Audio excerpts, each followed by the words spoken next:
Hello everyone. Welcome to our first astrological duet for the 2025. And today is our great honor to have Leanne to join us for the conversation. But of course, everyone here is going to join us for the conversation because today we are going to bring a topic. It's very interesting because have you ever had this kind of uh, uh, uh, occasion in a situation like you are talking astrology, but your friend talking something very different, and you just like, oh my god, I never used that. And what we're going to focus is like at that moment, how are you going to respond and how are you going to get inspired? Okay, but before that, most important is the our conference 2025 is nearly ready. So I'm going to invite Wendy to tell us something, anything you can give us, any news, any information. Well, I can start by saying the two wonderful people speaking tonight are going to both be speaking at the conference. Rod will be doing a workshop in his wonderful astronomy. Come along. And Leanne's giving two talks. So that's great too. And I see Neela. Neela is also going to be speaking. So welcome, Neela. And there may be other people too. I'm sorry if I've forgotten. Lovely to see everyone here. Hi, Graham, and lots of people I know. So welcome. And the conference is at the end of August. So the dates are, I should know off by heart, but so it's the 29th to the 31st. And then we've got an excursion on the Thursday. So it's Robin Hood territory. So come along. It'll be hosted by Alison Kelly and Chris Mitchell, and we will be having a great conference with plenaries by Israel Jose, Deborah Holding, Alejo Lopez, and we'll have a panel, and we've got workshops with Rod and Darby Costello and Reese Chatham and many more. We've got 5 tracks, an online track. There's lots there for students. So you can either join online or residential. Now, the booking goes live on Monday, and there's really heavy discounts, like 200 off if you join. So please go online and book your place. It'd be great to have you there. It's a great, just outside of Sherwood Forest. Yeah, so all welcome. Yeah, and as I know, our program is very varied from astronomy because the reason we're going to talk about whole house, and I'm going to talk about the astronomy and astrology. And because I'm here, if I have time, if we have time, I'm going to teach you some few tips how to use your mobile phone to take astronomy photo if you're ever interested in it. And I think Marcus Parker is going to talk about the medical astrology, and that would be all along. Don't miss that. So please join us. Please join us. Okay. Okay. So, well, should we get ready to today's topic? I mean, well, I need to do a little bit of introduction about Lian, should I? Because Lian holds a Mayo School Astrology Diploma distinction in both natal and mundane astrology, and being one of the tutor for several years. I mean, last time, to be honest, without the conference, I would never met Lian, and I will never discover the fabulous, Juno's role in mundane astrology. That was in the conference, and Lian gave a talk about Juno. And I was like, well, Juno is about marriage in there. Boring. And, sorry, no offensive. It's most people just thinking that way. But I say, mundane, that would be interesting. So I would sit there and I was like, oh my God, oh my God, oh my God. And then we become good friends. That was so amazing. So, yes, the end. Welcome to astrological duet. Today we are going to do it together, but also our colleague will join us for conversation. I know you are good in the mundane astrology, and when every time we talking with discussion, you always have some input with the asteroid dwarf planet. Look at me. I even don't know how to categorize them, either dwarf planet or asteroid. Sometimes I say this is asteroid, people told me it's dwarf planet. Sometimes I say dwarf planet, and someone tell me, no, it's asteroid. I'm like, it's so confused. So So when you are diving into asteroid and dwarf planet, how other people react? Um, I think I did it quite quietly by myself at first because I just love research and I love exploring and I just love playing with the universe, if that makes sense. So I kind of got into asteroids and dwarf planets, trans-Neptunians, just by I had a spare afternoon one day, and I just started putting different bodies into the natal chart and exploring them.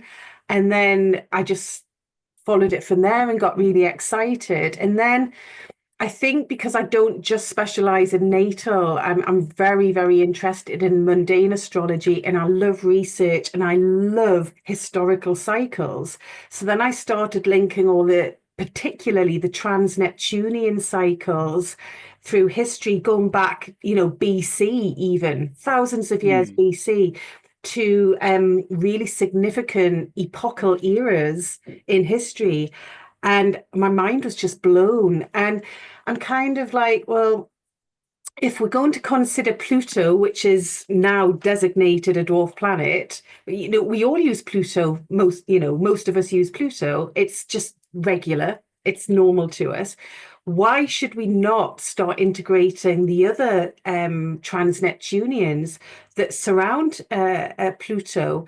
And then I think a really good starting point for anyone wanting to get interested in the trans-Neptunians, look at their cycles with Pluto. Yeah. Ooh. So, for example, Haumea is one of my famous trans-Neptunian planets. Hmm. And Pluto and Haumea are in a long-term square at the minute throughout this decade. They're in a fixed square, they're going to be forming about 13 exact squares between 0 and 6 degrees of the fixed signs. So Scorpio and Aquarius, of course, this decade. Okay. So when those squares first started exacting, which was around 2022, and bear in mind that their orbs are irregular. They've got elliptical orbs. So Hmm. they're going to be an orb all of this decade, right? We had Roe versus Wade in America. So we Oh, had yes. all the themes around reproductive rights, okay? And that I think that was the 24th of June 2022 when Roe versus Wade was overruled, coinciding exactly with the Pluto Haumea square. And Haumea in mythology is the goddess of creativity and reproduction. Haumea birds Ah. children from various parts of her body. And she's got a very Plutonian feel as well, very much about life, death, rebirth, regeneration. And then in the Aries ingress last year, do you remember we had a fixed square between Pluto and the moon in Leo? Yes. Aries ingress, and the moon in Leo was out of bounds. Well, Haumea formed an exact fixed T square with Pluto, the moon, and Haumea, yeah.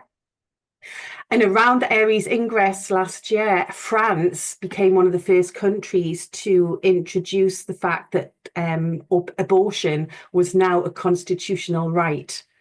So Haumea in that Aries ingress and the fixed square that we're seeing throughout this decade, we're going to see so many themes around reproduction, the evolution of reproduction.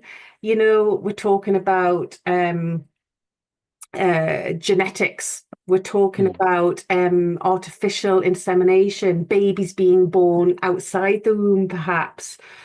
All of those reproductive evolutionary themes that are going to exponentially accelerate with Pluto in Aquarius. It's very much Brave New World. The amazing book by Aldous Huxley that was written in Hmm. the 1930s of a futuristic world where people were born in pods and families didn't exist because everyone was owned by society. Yeah. Yeah. People didn't have parents. And if we go back, I'm talking about this Pluto Haumea square. If we go back to the 1950s, when this cycle began when Pluto and Haumea formed a conjunction in Leo. That's when Francis Crick and James Watson proposed the theory of the double helix of DNA. And that's when our understanding of genetics massively accelerated back in the 1950s. So very much about the stuff of life and reproduction. And then we go back to the late 1880s when we had the previous Pluto-Haumea conjunction in Taurus. We had Mendel's pea shoot experiments, and that was really the start of genetic understanding back then. So if we add Haumea into the Plutonian model of evolution, life, death, rebirth, etc., it just adds a beautiful additional layer of insight, and it just it enriches what our current understanding. And I could provide so many different examples of mundane situations like that, where if you put a trans-Neptunian or even asteroid into the situation, it just adds that extra layer of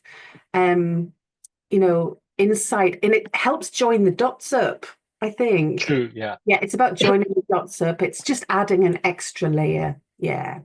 Yeah, it is very interesting because I don't really use a lot of asteroid and dwarf planet, but I mean Pluto, yes.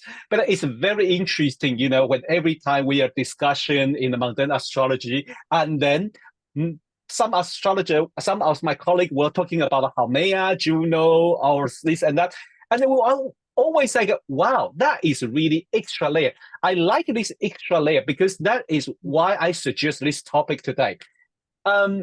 Because when I was discussing with Alejo about how should we start astrological duet, and then we're just like, okay, maybe me and Lian can talk about this because we both use weird things for some astrologer, mostly because, especially it's like this. My experience was back when I was just study astrology, and I was chat with one of my friend who study traditional astrology. Then he say, "Oh, you put Chiron in your chart, and how are we going to reach the similar agreement, or how are we going to reach other person in a similar way?" I say, "Oh, I don't know.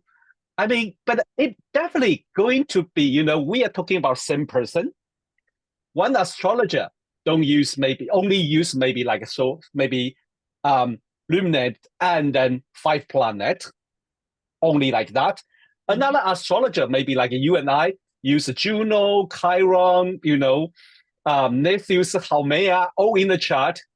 But somehow we definitely, because we are described the same person, how are we going to reach that point? And that was a very interesting. That afternoon, I was sitting in the bar and was discussed with him. So I just like pick up a chart. I say, for example, this chart, this person has a Chiron in the 3rd house. Mm-hmm. And maybe you will see it from his Saturn in Gemini. Or maybe you will see it from the Saturn-Mercury aspect. So that was quite interesting, but somehow, that is kind of an open mind discussion. And, so somehow some friend was like, oh, no, I don't use that. I don't understand. And that would be like, oh, okay, so I should not talk about this with you. But that is like quite interesting. Before that, I would say I'm crazy about comet. Most of our colleagues know that. And I was studying comet years and years. I just want to let you know, if you use Chiron, you can all declare you use comet in your chart.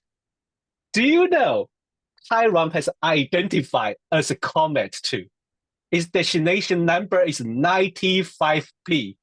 It's not 99P, 95P. But okay, P is a periodical comet. And the Chiron for the IUA, right? International Astronomy. Yeah. For IAU, their Chiron has been recognized as a comet. That is a very interesting information for you today. Yeah, so Leanne, so in your experience, when you met your other colleague, discussion about same chart, Yeah. and but they don't understand Haumea or Juno. Yeah. How are you going to dialogue with them? Well, I'm very much that I never try and force it. I Uh-huh. just show them what I've found and say, there's the evidence. If you choose to use it, wonderful. If you choose not to, that's fine. It's free choice, okay? I'm not one Mm-hmm. to try and box people in, okay? Mm-hmm. Mm-hmm. All I can say is that you have the opportunity to enrich what you are already doing. And I Mm-hmm. think if I was to share a chart with a colleague to try and sell, sell what I'm selling tonight, okay? Yeah, yeah. If we go back to the full moon on the 12th of February this year, so we had a Mm-hmm. full moon in Leo, didn't we? It was 24 Leo, Mm-hmm. okay? And it formed a T square with Uranus. Yeah. Yeah. We had a fixed T square. We had the moon in Leo, sun in Aquarius, and the fixed T square with Uranus in at the apex in Taurus. Mm-hmm. And that very week, the situation with the hostage release between Israel and Yes. Hamas, it looked very pressured and very fragile, didn't it? Because Mm. Hamas and Israel was saying the deal had been broken, and then President Trump joined in the conversation and said, right, if the hostages aren't released by such a date, the deal's off. And I think the world held their breath because Mm-hmm. the deal seemed to have been going quite well, hostages being released by both sides. And the pressure was building up. It was like, oh, what happens if this deal falls apart? We're back to square one with the Mm-hmm. situation in Israel, Gaza, etc. And we looked at that chart and saw the pressure in that T square with that full moon.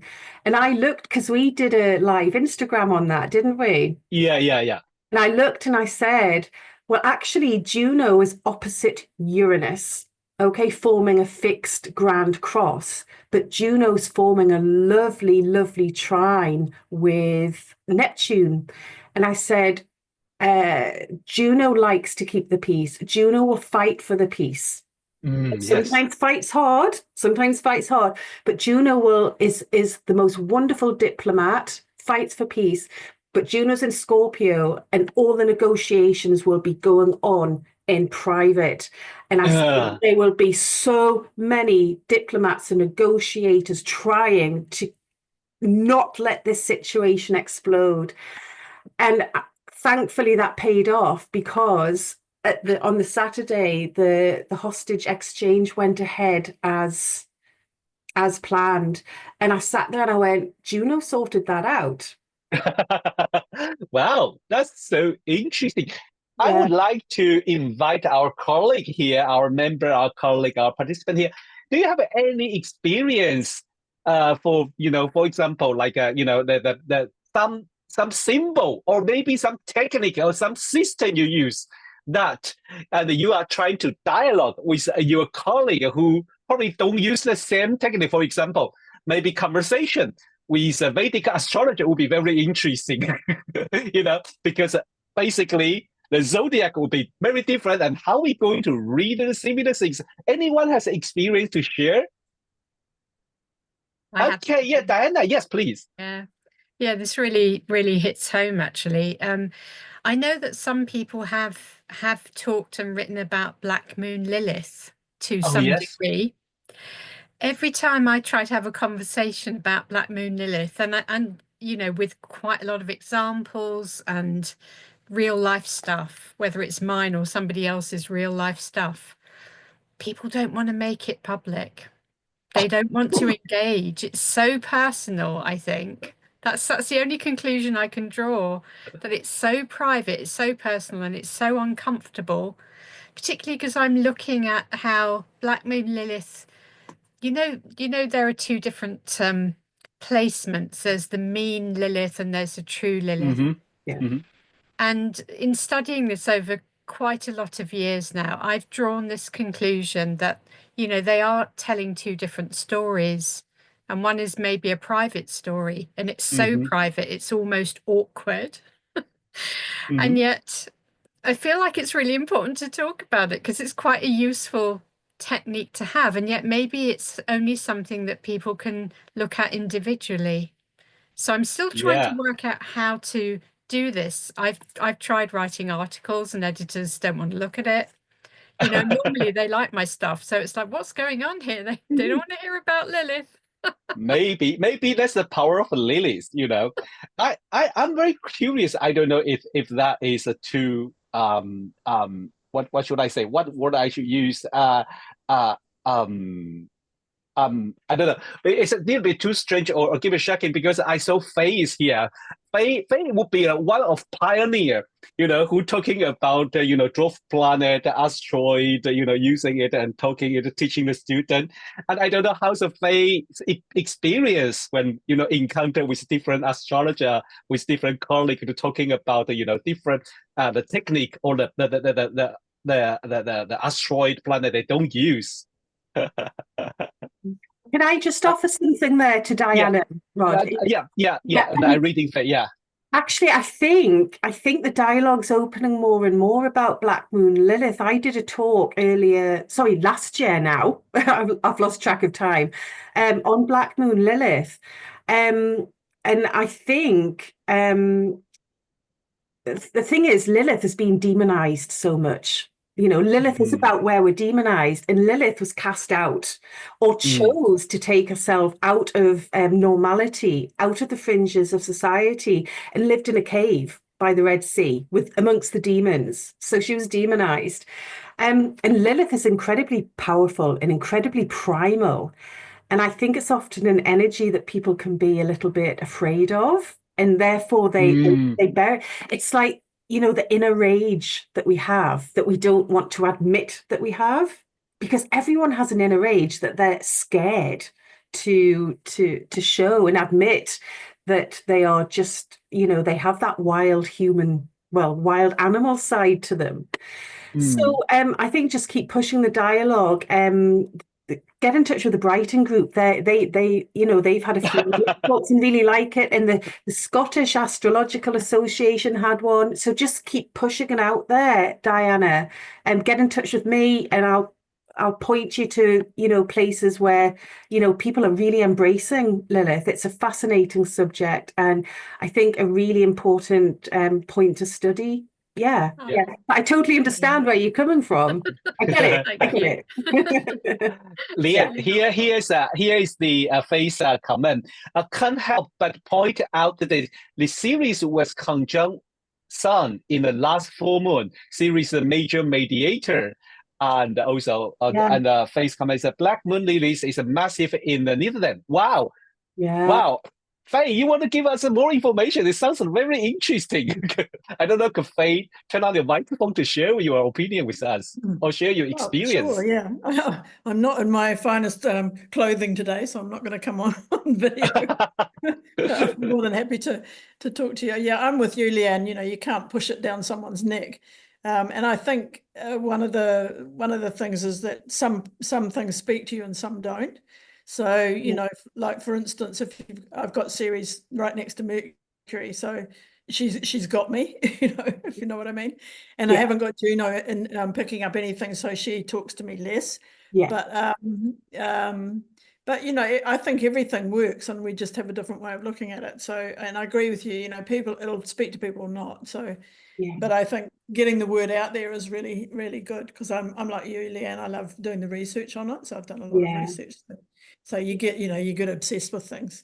But as far as the Black Moon Lilith, if that's what you're asking about, Rod, there's a lot of people who work with Black Moon Lilith because it came up from France and through George Boder in the Netherlands, and then, you know, Dick van der Mark did a lot of stuff, and now you've got Monique Luring is also a big name. So if you're interested in that, you could ask them to come on at some point as well, because loads of people use Black Moon Lilith in the Netherlands. So lots of theories about it. Cool. Someone suggests maybe we can start the Facebook.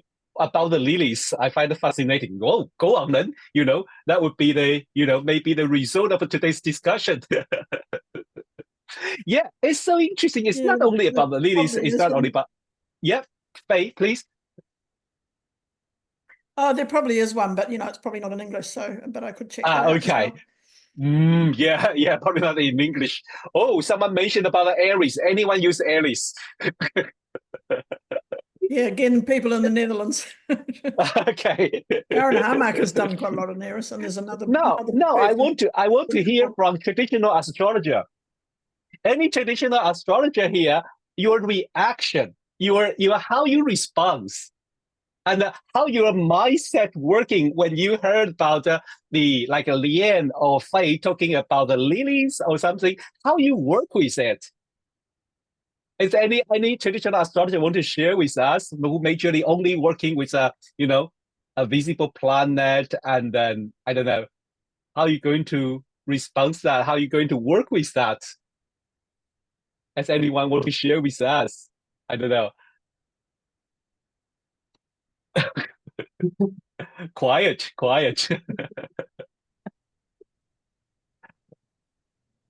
Okay, well, but we can continue if any. Yep. Wait, I'll say Yep. something. Hold on. Yeah, Carrie, yes, please. I tend to look at the asteroids and the fixed stars Mhm. as co-occupying the room with Mhm. whatever they're near and Mhm. having to work out the relationships. And in terms of methodology and convincing other people, if the meaning you're giving is correct and they can verify that, then you can say how you got it. You don't have to Mhm. push the method on them first. Mhm. That would be my comment. Thank you, Karen. I like this idea. It's like we say, it's like Lian in the beginning. Lian talking about is extra layer. It could be an extra layer. It's filling the dot, and we don't really need to trying to upsell, But it's like well, it worked for me, and I enjoy it. For example, I do the comment, and then that was like, how am I going to talk about a comment? Most of the people even don't know where to find ephemerides of a comment. So I can just like, I enjoy it, and that's it. I'm trying to show the example, But that is it. And well, so is there any other, like a technique that usually is like a major difference between the astrologers and we are trying to have a conversation? I don't want to go house system. I really don't want to go house system. We all have our own houses that we favor, so we don't need to go there. Okay, I know. And then the second thing, I don't want to go to between tropical zodiac and the sidereal zodiac. That is, you choose what you like, but that is like because I know, sometimes when we mention about it, for example, I am in between. I was trained to use tropical zodiac, but when I start the fixed star with Benedict Brady, she introduced like a sky map and looking those planets position in the constellation and their position. For example, in the end of the maybe like a Gemini, but they are in between in the map is in the horn of the Taurus. You will add another layer meaning. The planet was between the horn of Taurus. How are you going to say it? And I was kind of trying to marry them, try to merge them together, But somehow I'm just like wait a minute, I'm not there yet. There's one layer meaning with the Gemini. There's another layer of meaning is in between the horn of Taurus. Maybe get attacked by Taurus, or maybe something, a fork hold it, So that is very interesting. I mean, use this kind of different technique. Somehow it can enrich our astrology. But sometimes it will cause confuse too. Yeah, So- I think the overall meaning in astrology for people is to find out what they relate to personally, the astrologer, that is. Mhm. So presentations like this, where you're giving many different pieces of information about various bodies, is wonderful. They can try it out and see if it fits their scheme of things. But basically, I think that's what teaching others astrology is all about, helping them to find their method, not yours. Yeah. Wow, this Yeah. is from the experienced astrologer. Thank you, Lian. Yeah, I totally agree with that. It's like offering up some information, giving it to someone, and then saying, go and find out for yourself, see if it works for you, try it, whatever. And I think that's sometimes the best way of teaching. I don't believe in indoctrinating people. I don't believe in boxing people in. I like offering people information and saying, this is my opinion, this is what I found. Here's some really great case studies and great evidence. It's definitely right because it's mine, right? But just do you know what? It's about providing people the confidence to go and explore for themselves and to build their own knowledge and to be confident enough to do that and form their own theories based on sound foundational teaching. We've all got to have a good foundation. There are certain foundations that we need. And it's about mentorship, and it's about opening people's minds to different possibilities.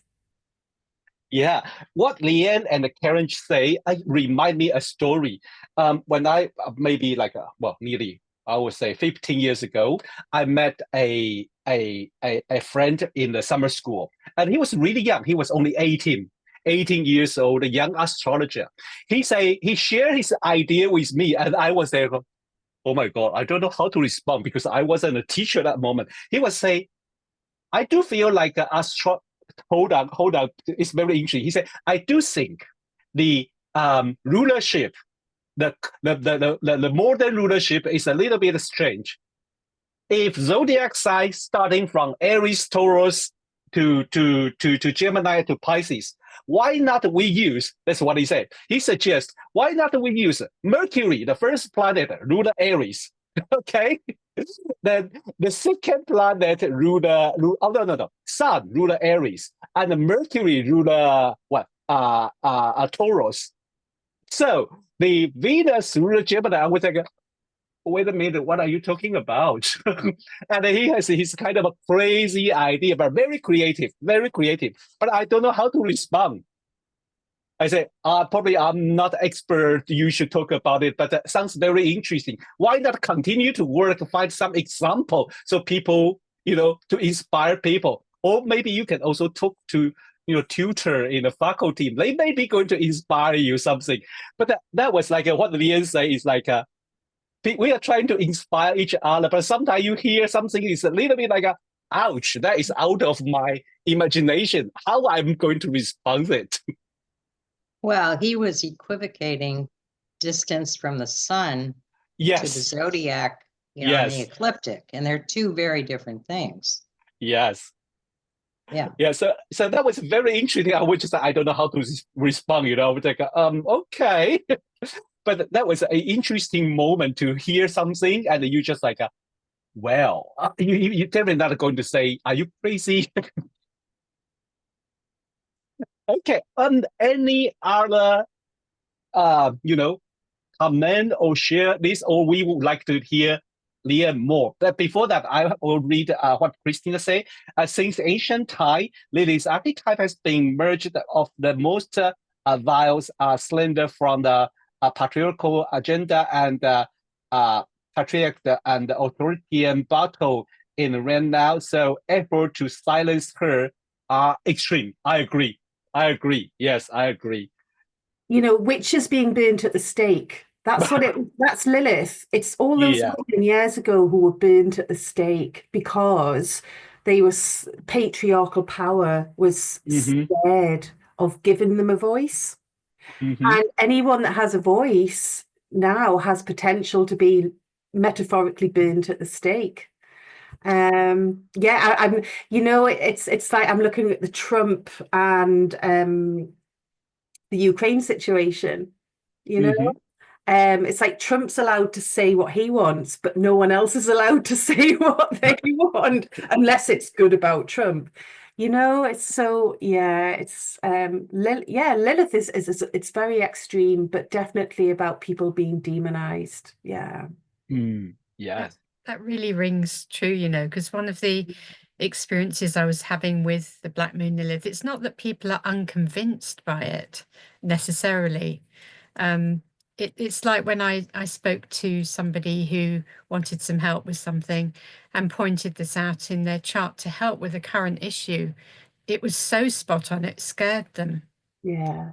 So I think it was a bit like, oh my goodness, how do I deal with this information? And yet I know from my own life, it's really powerful to be able to work with that information. And I keep thinking, because I'm sort of healing a situation that came up around learning about this too. And I'm thinking maybe I get to a point where I can show the healing, and then it will be easier to hear what the trauma is, because that's what I'm talking about with all this. It's how Lilith is showing some kind of traumatic situation and how to heal it. But it's a bit of a fairground ride to actually go on. Lovely. Thank you, Diana. Any other comment or any other experience you want to share when you encounter the astrology using different technique, different, planet, asteroid, and how your experience, how to learn it, how to discover it, how you find out it. But we are waiting. Anyone want to share? Yes, I relate more to the planet Eris and Aries, because I have a stellium in Aries and ascendant in Aries. So the warrior energy, and I see it all around in the world as well. Yeah. Everyone running with the fighting and the warrior energy. So that's the dominant one that I can relate to in my chart and in the world that I see everyone fighting. Wow. And women's rights, there's a international women's rights day. I think it's today. It's today. There's a big seminar on today.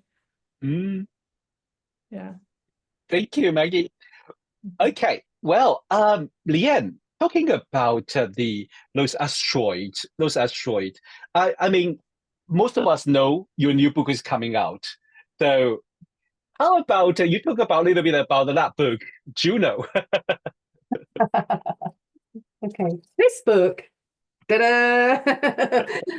Yeah. So Congratulations. Thank you. I've been researching Juno for a good few years now, and then just decided to pull it all together into a book, obviously, because Juno has just been so boxed in. I hate anything being boxed in. I've got Moon square Uranus, okay, right, in my natal chart. Juno's just always been about the loyal, committed, long-term partner, and just kind of been used as something in synastry, perhaps, or relationship astrology. And it just, as you know, I did a huge amount of research on Juno in mundane astrology, Rod, and then Juno's world just opened up to me.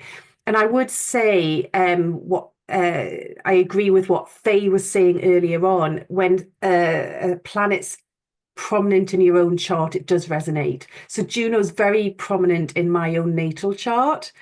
And I think that's when you really relate to a planet or asteroid or whatever it is. So yeah, I just decided to pull it all together, all the talks and articles I've had published about Juno, and then I end up with a book. So yeah, it's really exciting. But then it's just prompted me to carry on that journey, because I think there's so many other bodies that are underestimated. So I already have the sequel to this planned, or the series. This is going to be a box set, guys. Okay, it's going to be a complete box set. So yeah, I'm just going to work my way. My next one's going to be on Haumea, and that should be published at the end of this year or maybe it's early 2026. And I'm going to open up the world of Haumea, and I just want to show the various potentials of these different bodies that have been probably not researched in massive depth. Because let's face it, right? Here's the crunch, right? We're already working with the luminaries, the inner planets, and then the outer planets through to Pluto, and along with Chiron. It's a huge amount to dissect in a chart, and it takes years for any of us to build any level of expertise just working with those alone. So then when you start adding extra things in, like, oh, Juno, Haumea, Ceres, Maki, Vesta, Pallas, you start adding all those in, it's just like, oh, it's just all extra work. So yeah, I just think it's an ongoing process, and I just think the more people get behind these various bodies and look at them from different perspectives and not box them in, I think they'll become easier to work with. And you can maybe sort of look at a chart, and because I'm quite selective, I don't open my software and have every single body plugged in at the same time. Yeah, I always have Juno in, I always have Ceres in, and then secondary I'll put Haumea and Maki in, because they're where my level of I don't know, I don't want to say expertise, because I don't think we're ever experts. We're always learning, aren't we? We're always learning. Yeah. You might think you're an expert today, but in 10 years' time that's completely changed. Yeah. So, yeah, I think there's something for every occasion. So depending on whether it's mundane, whether it's relationships, whether it's a financial situation, whatever it, I'll just pull out the planet that feels right to me to add in, to give that extra layer of insight and to help join a few more dots. So yeah, I just think the more we work, the more people get behind the research, particularly around the cycles. So the cycles of Juno and Pluto, the cycles of Ceres and Saturn and Neptune, which are incredibly important this year, because Ceres, I'm sure Faye knows this already, Ceres is going into Aries. Ceres is completely tied up with Saturn and Neptune going into Aries this year. That adds another layer of insight, without a doubt. So yeah, we've just got to keep building. We've just got to build on the research and the understanding, and not just one astrologer can do that. It's got to be a collective effort, and then everyone has to come together and share. And that's when we'll make progress. Yeah, definitely. What's your insight into that, Leanne, of Ceres going into Aries? Yeah. What's your insight? She's going to be then a year, isn't she? This Ceres is big in the next year, definitely, for Wow. we should get together and talk about it. Oh, that would be fabulous. That would be fabulous. Yeah, definitely. Well, I think we are kind of, run over the time. It's a little bit over time now. But I would like to, before we end today's dialogue, but I would like to invite anyone, any comment you want to share with us, or any,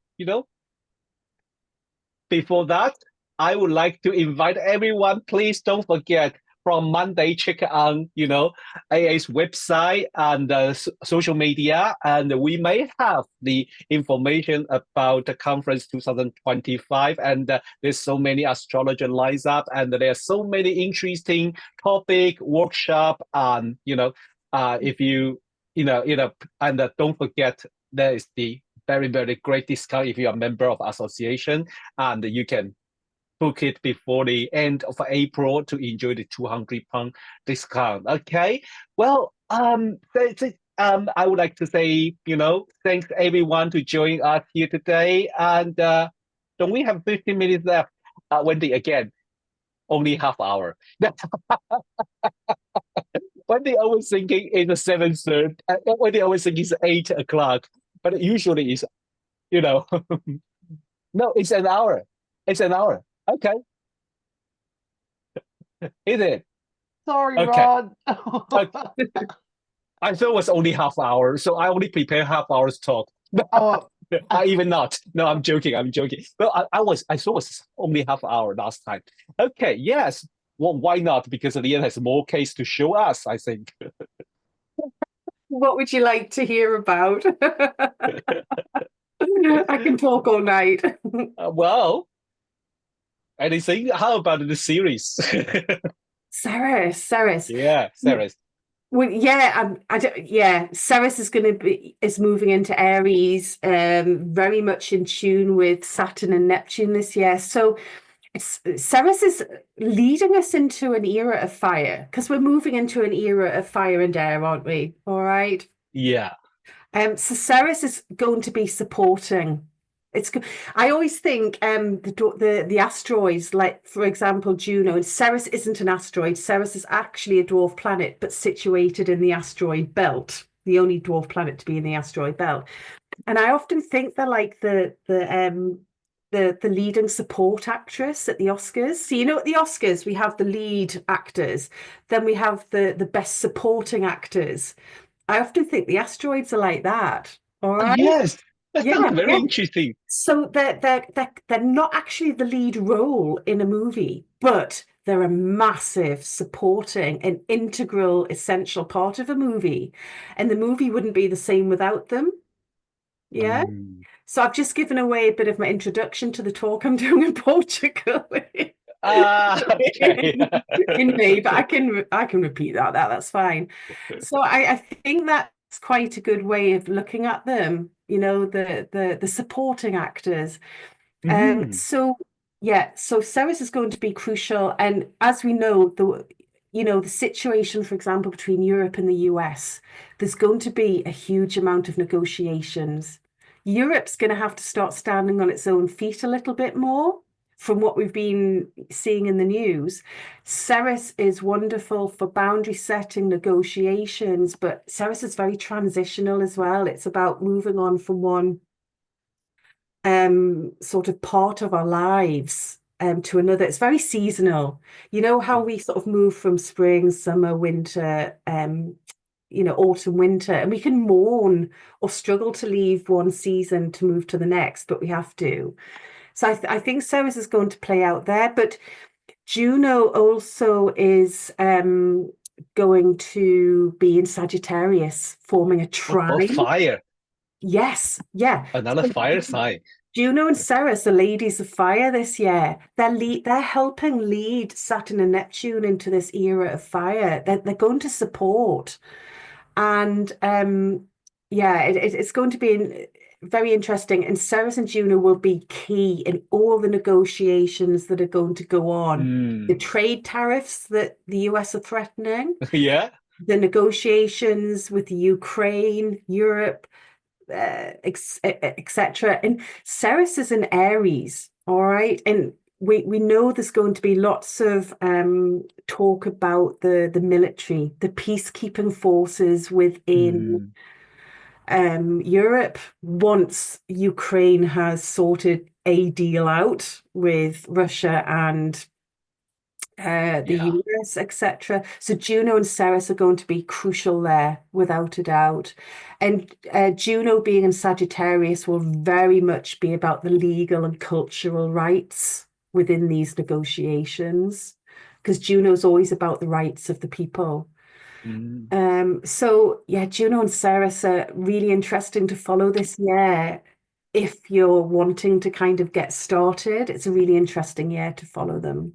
Yeah. I want to say, I want to read Faye's comment. Sirius is a leading lady as the dwarf planet close to Earth and on the same level as Pluto. Wow, definitely. Fabulous. Totally agree. I think Ceres has a very Moon Pluto vibe anyway.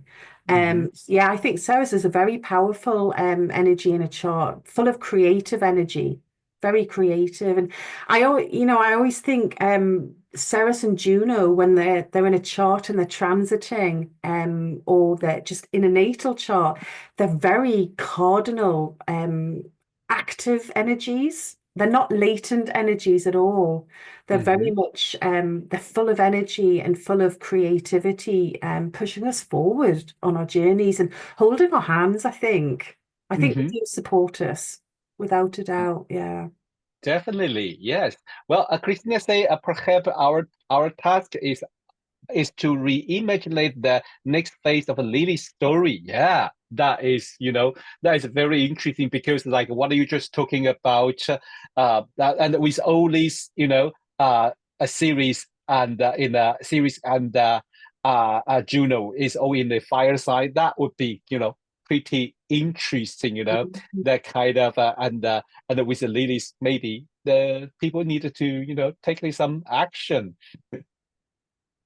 Yeah, definitely. Yeah. Yeah. Well, any other comment to share? I was going to say, can I just say, Rod, Yes. I remember quite a few years back a really lovely talk by Dr. Mark Williams, and Uh-huh. he did a talk on Eris and talking about how it's, in Aries for about 120 years. It went in there, in the 1920s, something like that. Mm-hmm. But he made the point that when we understand Aries, I mean, everyone living now understands Aries as, this and this, but actually it's been flavored by Eris so much, and our actual understanding of Eris is quite, colored by Eris has colored our understanding of Aries, and it's going to do in 20 years or whatever, it's when it goes into Taurus, it'll start doing that then. But it's interesting how we see Aries, because that will change. Mm-hmm. Yeah. Definitely. You've got these trans-Neptunians out there operating on a much, much deeper unconscious level than the other planets. These planets, when they're discovered, start filtering into our consciousness. And it can take a long time. Eris has a cycle that's twice as long as Pluto. It's about 500 years, isn't it? Right? Yeah. To go around. So it takes a long time for that to filter in. And it's yeah, they take a while, and of course the sign that they're discovered in flavors that too, and the sign that when we're born, the generations born under a particular sort of outer planet or trans-Neptunian, they're flavored by that, certainly. So Eris in Aries is very warlike and quite fiery, but a great disruptor. But I'm thinking of a different example of Eris. Okay, so if you think of Einstein. Okay, Mm-hmm. so when Einstein just did the theory of relativity and the Brownian motion, etc., he had Eris in Pisces close to his sun in midheaven, and that was being triggered during the whole period. He was producing these incredible works that progressed science to beyond what it was at the time. So Eris is incredibly progressive as well, but it's just on such a deep unconscious level. And then you can go even further out to the likes of Sedna, which is out in the back of beyond. We can't even imagine how far Sedna is. It's got a cycle of 11,500 years. Okay. Oh, yes. So from one person's perspective, it doesn't mean a huge amount, all right? Mm-hmm. But Sedna's moved into Gemini, all right? Mm-hmm. And all of us now are going to experience Sedna in Gemini, but nothing else type thing.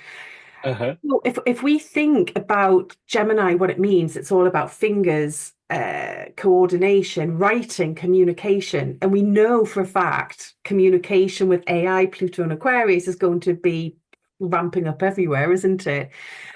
But I'll give you a couple of examples of Sedna and Gemini, all right? Because Yes, how please. long do you think people are going to continue using pens and paper, right? How long are people going to physically keep writing? And when I went to school, all right, when Sedna would have been in, I don't know, Taurus, of course. Taurus, yeah. We used to have lessons in writing. We had to do joined up writing. We had to write beautifully. So my son's now 14. His handwriting, in my opinion, is just like, ugh. I look and I'm like, ugh. And then I was speaking, I think it was one of the current climate webinars, Wendy.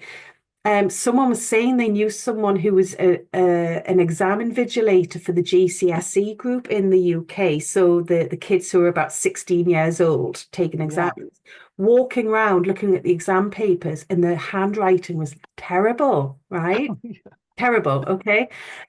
Then I was reading in the news not so long ago that young children in this country starting primary school, age 4 and 5, they were given a book for the first time. They were trying to swipe the pages on the book like a tablet. They were trying to swipe a book because some of them had never even held a book. So Sedna's gone into Gemini, all right? Think of the myth of Sedna. So her father throws her over the boat. She clings on by her fingertips. The father chops the fingers Your off. fingertip, yeah. Well, what's also interesting is a doctor told me recently that the big, like carpal tunnel or whatever we used to call it. Back in the day, we didn't call it, we called it RSI, I think, wasn't it? Yeah. But she said that, we used to get it in our wrists from when we first started typing in the 80s, sort of thing. Everyone started typing. But she said now that all these young kids are coming in and they have carpal tunnel and RSI in their finger, or their thumbs, So that's where it resides now. It's quite scary, isn't it? It is, but Sedna's such it's so slow moving. I don't think we can quite even comprehend how it manifests through our charts. But the fact it's in Gemini, and obviously the way we communicate, it's going to, we know. I don't need to go into all of that. Yeah. But it's like, imagine in like 1,000 years, are we still going to have books? Are we still going to have physical? Even in 50, maybe. Well, exactly. I mean, libraries are closing everywhere, aren't they? I know, and I wouldn't mind. I've only just written my first book. I've got loads more to come. They're probably not even going to exist in physical form soon. It's interesting. Mario Travanos once said to me that he thought that, because the Jupiter, when you look at the Jupiter-Saturn conjunctions and air, when they move into air, and when you go back, the hieroglyphic period, well, even the first alphabet was formed on a Jupiter-Saturn in air when it went into Gemini, I think, but it was certainly in air. But he talked about the hieroglyphics era. And when you think about and how that's come around now, the same thing. And when you think about emojis, Yeah. they're a form of hieroglyphics. Yeah, it's fascinating. Yeah. Yes, Language is indeed. fascinating anyway, isn't it? So yeah. And sometimes it's just like, they literally, like you can grab their meaning from mythology, like you just mentioned about the fingers. And that was literally, people, the young kids don't know how to use their hand to writing, and that is kind of you just pick up the little bit layer of the mythology or archetype, and then you can read the story, and that was so fascinating. Imagine trying to swipe a book, though. I couldn't. That's incredible. One of the first things I did with my son when he was very little was put books into his hands and made sure that he read, but it's all going to change. Yeah. Wow. Well, people in the Thank you. future are going to be amazed at how we actually read handwriting. Well, we're going to be amazed. It's like, oh my God, they read that? How can they read that? Yeah. I can't even read my own anymore. Yeah. I'm the same. I agree. Yeah. Well, I think it's about the time. I mean, it's nearly 1 hour. And before we close today's discussion, Wendy, could you give us a little bit of remind about the conference thingy? Yes, conference at the end of August. Please book. It'll go live on Monday, and there's up to £200 off. And just another little reminder, I'm just going to put this in the chat box. We are a charity, the AA. We're all volunteers. Where everyone is here, no one gets paid. So we do accept donations, and they're all tax deductible. So I put a link in the chat box for anyone who wants to give us all their money. That would be fine. Thank you. Thank you, Wendy. Well, so keep an eye on the social media and a website for next Monday, and the the conference information was coming. And then really looking forward to see everyone in Nottingham this summer, okay? And me and Leanne, we'll see you there. And a lot of other colleagues will join us too. So, well, thanks everyone to join us today. It was a very interesting conversation. And then I think Alejo is put up the next duet. And once we have confirmed the participant and the top subject, we will put it on social media as soon as we know. Okay, thank you everyone. Have a nice evening. Don't forget to join us in the A conference this summer. See you. Bye-bye. Bye. Thank Bye you. bye. Thanks, guys.